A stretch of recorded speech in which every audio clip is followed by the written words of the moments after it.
AC Milan's incredible start to the current season has generated a lot of buzz in European football, and the club has been completely revitalised under Stefano Pioli, currently sitting top of the Serie A.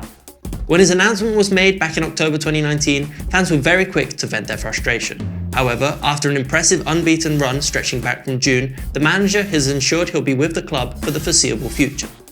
It will be exactly 10 years since AC Milan last lifted the Scudetto at the end of the current season, and the Milan of old are just starting to reappear.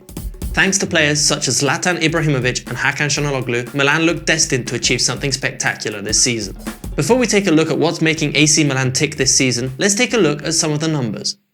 Milan currently lead the Serie A by 1 point over Inter Milan, and 7 points over third-placed Roma.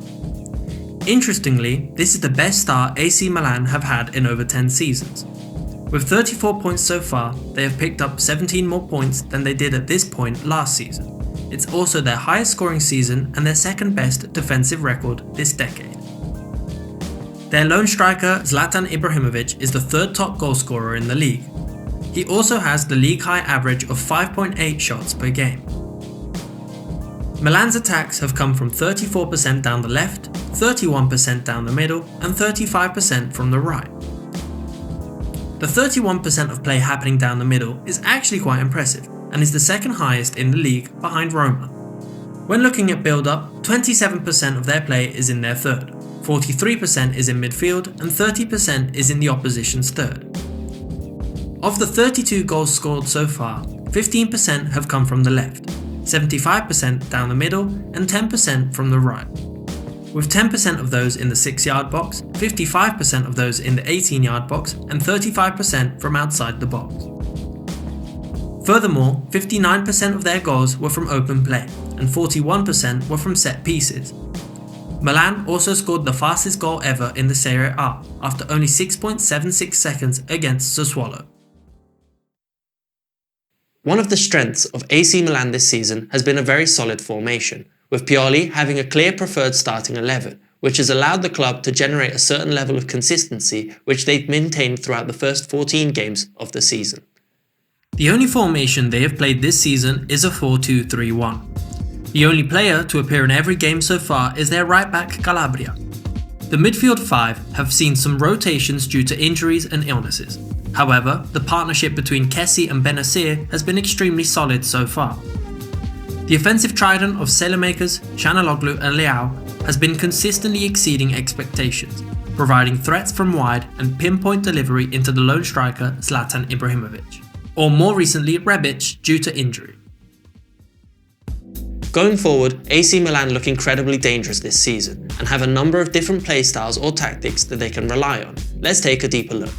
Firstly, Milan are primarily a possession-based team, and from goal kicks, the centre-backs will split and come deep to receive the ball, with the two pivots coming short outside the box, ensuring Donnarumma has plenty of options available.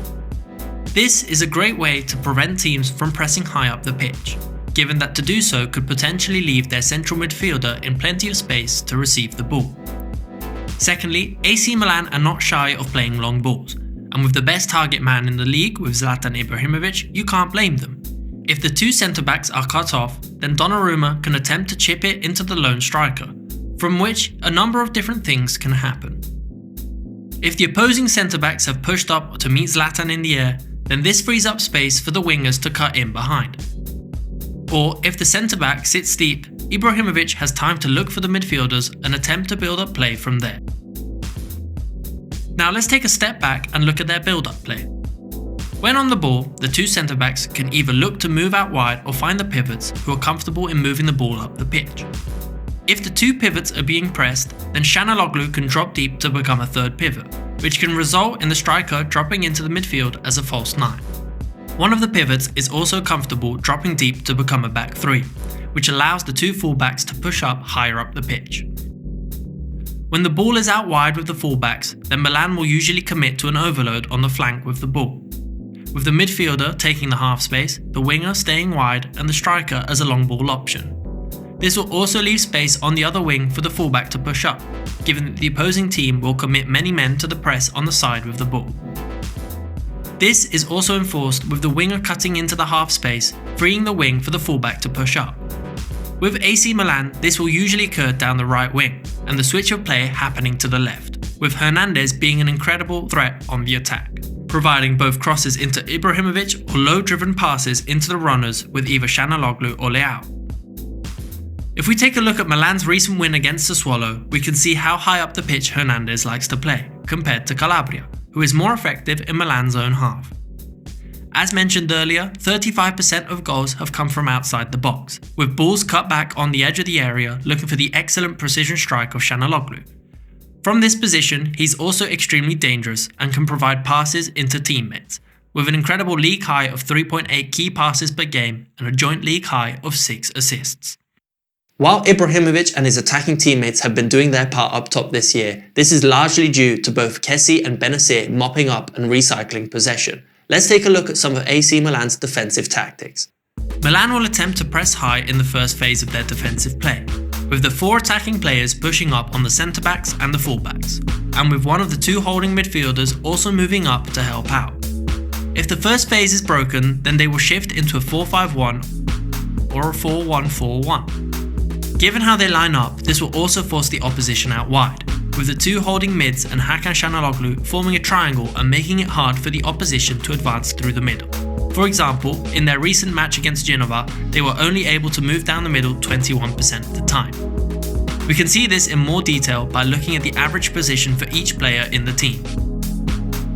Their back 4 has also been incredibly solid this season, with their right back Calabria averaging a league high of 4.3 tackles per game. Given that AC Milan are very effective at pushing play out wide, a lot of the chances that they have to defend against come from out wide. However, the centre-backs have demonstrated that they're capable players in the air. Due to some recent injuries and illnesses, AC Milan have been forced to rotate some of their players in the last few matches. But after a brief spell with a couple draws in a row, they seem to be back on track, winning their last 2 matches. One issue that may halt AC Milan's progress this season is the lack of squad depth that they have, with only 14 to 15 first-team regular players and the rest of the squad being filled up with academy prospects. If the club is to go through another patch with a lot of injuries, this may slow them down once more. However, after an extremely strong start to the season, AC Milan will have high hopes on where they can finish this year, with the chance of dethroning Juventus and beating Inter Milan to the SCUDETTO, keeping the confidence high within the players and the manager. Where do you see AC Milan finishing this season? Please leave your comments down below. Thanks for watching. If you like this style of content, please be sure to stick around and leave any suggestions for future videos in the comments down below.